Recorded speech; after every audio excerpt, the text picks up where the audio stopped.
नमस्कार दोस्तों, कैसे हैं आप। Welcome back to our channel stock savvy pro. आज हम बात करने वाले हैं कैप रेशियो के बारे में। 2026 में मार्केट को लेकर चर्चा दो बड़े वार्निंग सिग्नल्स की वजह से गर्मा रही है। सीलियर कैप रेशियो और Buffett indicator and historic indicators ने बताया है कि मार्केट वैल्यूएशन अब तक की सबसे हाई लेवल पर है, जिसके कारण जोखिम भी बढ़ा है। कैप रेशियो जो कंपनी 10 साल के इन्फ्लेशन एडजस्टेड अर्निंग के हिसाब से पीई को देखता है, जिससे ये पता लगता है कि मार्केट लंबे समय तक सस्ता है या महंगा है। ठीक है, हिस्टोरिकल एवरेज रहेगी 16 से 18 के बीच में। आज का लेवल 3941 जो .com बुलबुला 2026 के रिकॉर्ड के ठीक नहीं है। यह बताता है कि आज से निवेशक प्राइस के हिसाब से काफ़ी ज़्यादा भुगतान कर रहे हैं, यानी फंडामेंटल के मुकाबले मार्केट महंगा है। जब कैप 30 से ऊपर रहा है कुछ समय के बाद कई बड़ा मार्केट ड्रॉप या लंबा स्लो डाउन आया है, जैसे 1929 ग्रेट डिप्रेशन था, 1990 और 2000 में .com क्रैश था, और 2007 में pre financial crisis valuation peaks पर था। ऐसे हर हिस्टोरिक ओवर वैल्यूएशन के बाद मार्केट ने बड़ी गिरावट दर्ज की थी। इसलिए आज भी बहुत से एनालिस्ट कह रहे हैं कि कैप 40 वाला मार्केट लंबे रन में रिटर्न्स के लिए कम प्रॉमिसिंग और रिस्क अधिक हो सकता है।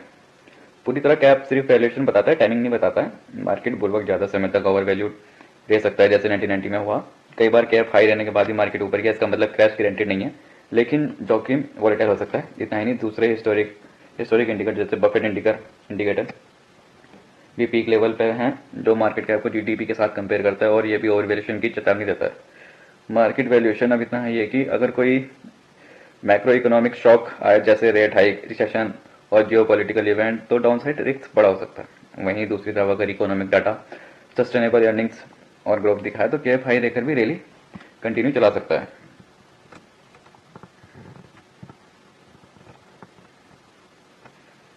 और इंडियन इक्विटी मार्केट के बारे में बात कर लेते हैं, जो long term structural growth story पर बेस्ड है, लेकिन वैल्यूएशन पर्सपेक्टिव से निफ्टी 50 भी स्ट्रेच जोन में एंटर कर चुका है।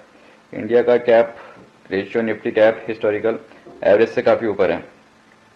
ग्रोथ स्ट्रॉन्ग है पर वैल्यूएशन कंफर्ट कम हो रहा है। Nifty cap long term average 20 से 22, currently Nifty cap 30 plus cycle high zone में है। मतलब इन्वेस्टर्स फ्यूचर्स ग्रोथ के लिए प्रीमियम प्राइस पे कर रहे हैं। इंडिया में जब भी वैल्यूएशन एक्सट्रीम जोन में गई है, 2008 ग्लोबल क्राइसिस से पहले, 2010-11 पीक के बाद, 2021 हाई के बाद, मार्केट ने या तो शार्प रिएक्शन देखा है या फिर लॉन्ग टर्म तक साइडवेज मूवमेंट देखा है।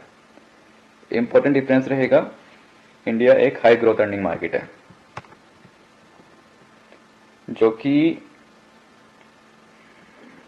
इसलिए इंडिया का कैप हमेशा डेवलप्ड और मार्केट से थोड़ा हाई रह सकता है, लेकिन बहुत ज़्यादा high cap near term returns का risk plus high volatility, global slowdown का इम्पैक्ट, यूएस इंटरेस्ट रेट और dollar movement, crude oil prices, FII flows, volatility, domestic earning, growth sustainability, high valuation market में एक्सटर्नल शॉक से impact ज़्यादा होता है। संभावित scenario यह है कि volatile market structure fast corrections, fast recoveries हो सकती है, इंडेक्स लेवल पर लिमिटेड अपसाइड हो सकता है, स्टॉक स्पेसिफिक अल्फा का ज़्यादा रोल, इंडेक्स इन्वेस्टिंग से ज़्यादा सिलेक्टिव इन्वेस्टिंग का टाइम, एसआईपी डिसिप्लिन कंटिन्यू रखें, और लमसम इन्वेस्टमेंट में क्वेश्चन और quality large cash plus strong balance sheets, over leverage और हाइप स्टॉक से बचाव करें, कैश इलेक्शन का रोल इंपॉर्टेंट रखें। इंडिया ग्रोथ स्टोरी इंटैक्ट है, वैल्यूएशंस कंफर्टेबल नहीं है, निफ्टी कैप रिस्क जोन में है, रिटर्न अनइवन और वोलेटाइल दे सकता है, और इंडिया का मार्केट महंगा है, वीक नहीं है, लेकिन महंगा मार्केट और पेशेंस और डिसिप्लिन डिमांड करता है, तो इस चीज़ को माइंड में रखें, देन उसके बाद ही हैंडल है। दोस्तों, ये प्रेजेंटेशन सिर्फ एजुकेशनल और इन्फॉर्मेशनल पर्पज़ के लिए है।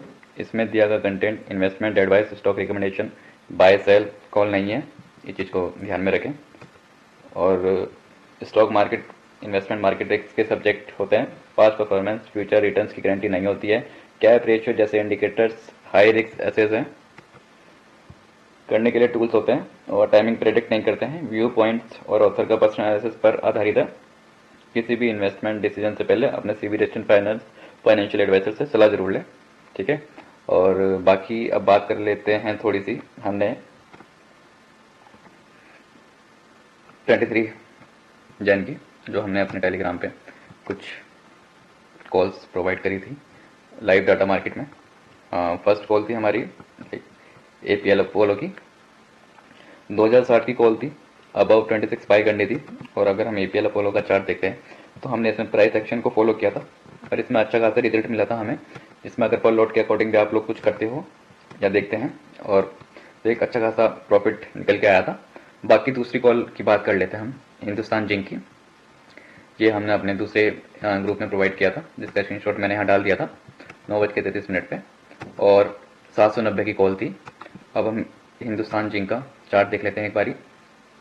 हिंदुस्तान जिंक में भी हमने प्राइस एक्शन को फॉलो किया था, इसमें अच्छा खासा रिजल्ट निकल के आया था हमारा। अगर आप इसको डेली फॉलो करते हो तो आपको लाइव मार्केट अपडेट मिलेंगी और आप उसे करके पेपर ट्रेड करके आप उसे अपना मार्केट स्किल्स को हाई कर सकते हो। सो ऐसी informative videos and live market data के लिए आप चैनल को फॉलो ज़रूर करें। मैं टेलीग्राम चैनल का लिंक डिस्क्रिप्शन में ऐड कर दूंगा। और दूसरा, वीडियो को लाइक, शेयर और सब्सक्राइब करना बिल्कुल ना भूलें, ताकि हम जल्द से जल्द और अच्छी वीडियोस ला सकें। जय श्री राम। मिलते हैं नेक्स्ट वीडियो में।